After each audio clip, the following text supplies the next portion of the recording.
Welcome back to Ego and Empathy, the podcast where we explore the psychology behind human behavior and the subtle ways it shapes our lives. I'm your host, Mandy. And today we're going to talk about something that many people secretly wonder about after dealing with manipulation: how to expose a narcissist. Now, before we get into the details, let's make one thing clear. Exposing a narcissist isn't about revenge. It's about reclaiming truth. It's about removing their power to distort reality and control the narrative. Because narcissists thrive in confusion. They operate best in the shadows, where appearances are everything and accountability is nowhere to be found. Once light enters the room, their illusion starts to crumble. So, how do you expose a narcissist effectively and safely? Let's start with the first and most important rule. Never expose them emotionally. When you call out a narcissist in anger, they will always twist the situation back on you.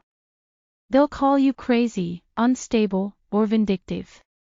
They'll use your reaction as proof that you are the problem. That's their power. They don't win by being right, they win by making you look wrong. So the first step is to stay calm, even when every part of you wants to scream. Composure is your strength. It's how you keep control of the truth. The second step: collect evidence quietly. Keep screenshots, messages, and written records.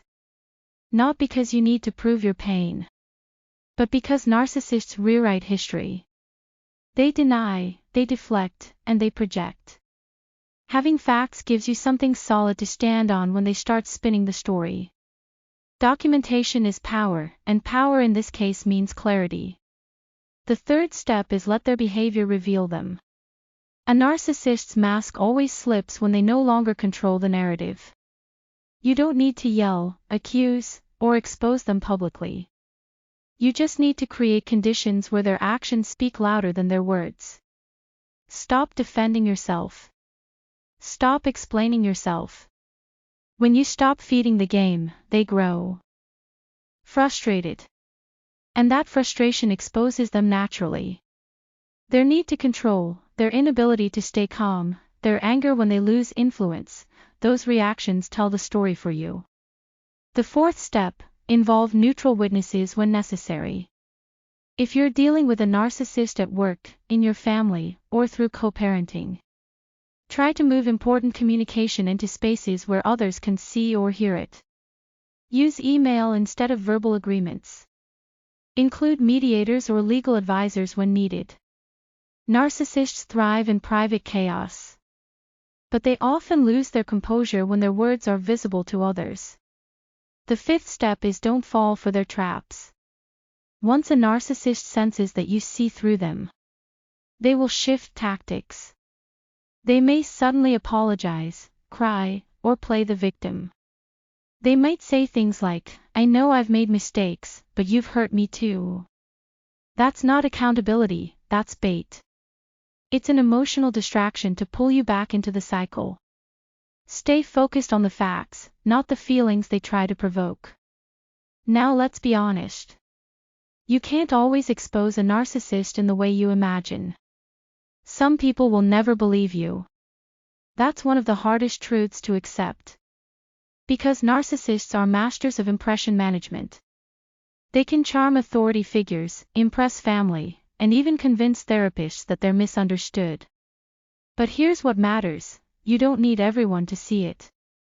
You just need you to see it. Because once you know who they are, they lose the ability to manipulate you.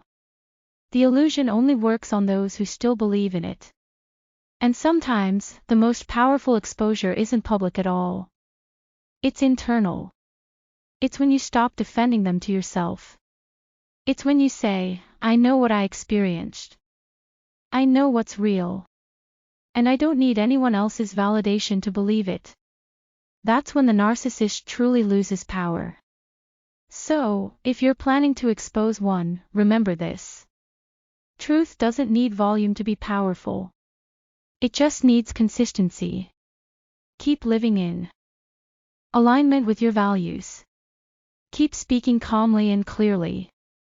and let time do the rest. Narcissists can fake many things, but they can't fake consistency. Eventually, their contradictions will reveal themselves. That's when the people around them start to see what you've seen all along. In the end, exposing a narcissist isn't about proving who they are. It's about standing firmly in who you are. It's about refusing to be silenced, refusing to be gaslighted, and refusing to carry the shame that doesn't belong to you. If this episode resonated with you, please subscribe to the channel and tap the bell icon so you'll be notified when new episodes are released.